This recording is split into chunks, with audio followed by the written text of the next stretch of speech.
Pablo Huela, que ya está con nosotros. ¿Cómo anda? Bueno, muchas gracias. Como decíamos recién antes de la pausa, vamos a estar hablando de tecnología y medicina, viendo algunas cosas que están pasando en el mundo bien interesantes, algunas que quizás hasta parecen medias futuristas, pero que yo entiendo y soy un creyente de esto, de que estamos viviendo un momento donde estamos cada vez más cuidados desde el punto de vista medicinal, hay cada vez más información, y no solamente esa información queda en el ámbito de los médicos, los doctores, sino también nosotros, los pacientes, los usuarios, tenemos cada vez más acceso a información como para saber qué está pasando dentro de nuestro cuerpo o qué puede llegar a pasar.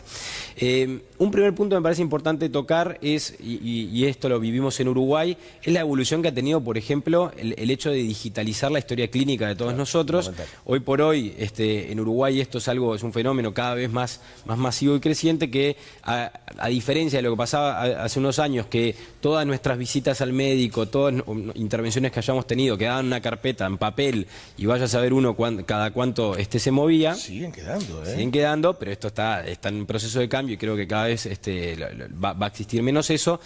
Esas historias clínicas pasan a ser digitalizadas. Esto que permite, por ejemplo, la posibilidad de que varios médicos de una misma institución o de distintas instituciones, dependiendo del caso, puedan tener esa trazabilidad de qué ha pasado con nosotros. Creo que eso es algo muy importante porque permite quizás que no queden cabos sueltos o que minimicen esa chance e incluso también permite en algunos casos, sobre todo con situaciones de, vamos a suponer, pacientes que tienen que irse al exterior a tener una intervención, que pueda haber también con médicos profesionales de distintos ámbitos, de alguna manera cruzar datos y trabajar de forma conjunta. Así que un primer paso que tiene que ver con tecnología y medicina y que lo estamos viendo en Uruguay, y creo que es un avance importante, es eso, digitalización de la historia clínica. Después, cosas que se están viendo en el mundo bien interesantes, tiene que ver, hemos hablado muchas veces acá de la famosa inteligencia artificial. Y voy a contarles un par de casos de cosas que están pasando. La inteligencia artificial básicamente lo que permite es, en función de datos que se extraen de distintas fuentes, un sistema, un software puede sacar conclusiones que nos permitan después tomar algún tipo de decisiones. Hay un caso interesante de la Universidad de Harvard en Estados Unidos que,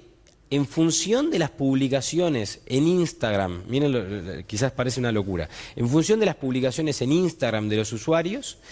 del tipo de colores que usan, del tipo de fotos que sacan, de los horarios en los que la sacan y de algunos otros componentes, pueden predecir pacientes o personas que puedan tener algún tipo de situación de depresión. Entonces, ¿cómo es eso? Porque, a ver, en las redes todo el mundo se luce y se esfuerza, al menos es una opinión personal, por mostrar todo lo contrario, por mostrar una vida, digamos, alegre, llena de aventuras y actividades extraordinarias, Instagram especialmente. Bueno, por supuesto que sí, pero de todas formas estas tecnologías pueden sacar patrones en donde quizás empiecen a advertir ciertas cosas que no necesariamente pueden tener que ver solo con lo bello, sino justamente también con la otra parte. El filtro que usás para la foto. Vamos a suponer, mirá que no lo tengo claro honestamente, cuál es la variable que ellos utilizan,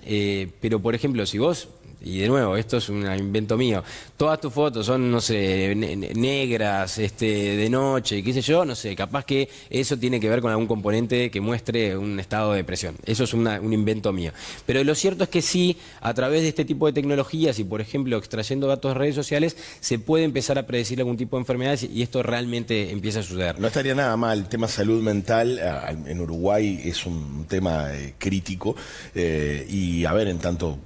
la gran mayoría de nosotros somos usuarios de alguna red social, empezar a extraer datos. Por eso digo, se está haciendo, en Uruguay esto todavía no se está utilizando, que es el punto al que vos ibas, pero de todas formas vemos un camino hacia adelante. Otro dato también que tiene que ver con inteligencia artificial, y esto también es bien interesante, es en función, por ejemplo, de información de personas que, vamos a suponer, que van a un hospital, y en función de qué enfermedades tienen diagnosticadas esas personas, en función de qué medicamentos se les provee a esas personas, en función de sus historias clínicas, se puede colaborativamente con toda esa información predecir enfermedades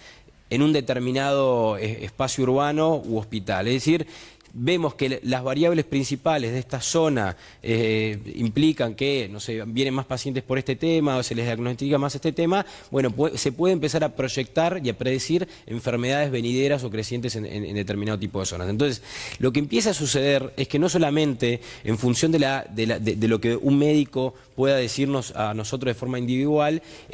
ahí me digan, bueno, cuál es mi enfermedad, cuál es mi patrón, sino que colaborativamente con la información de muchos pacientes, eso empieza a ayudar a predecir enfermedades futuras. Otras cosas interesantes que nos vamos un poco de la inteligencia artificial y tiene que ver con la robótica, es justamente, sobre todo en procesos quirúrgicos, cada vez vemos más la aplicación de robótica y no solamente de la presencia humana. Quizás acá el emblema de esto es el famoso robot Da Vinci, que llegó a Uruguay hace ya muchos años y que, por ejemplo, así como está Da Vinci, hay muchos otros, lo que permite es hacer intervenciones quirúrgicas muy poco invasivas. Esto en Uruguay ya existe, y este robot no es autónomo, sino que es manejado por un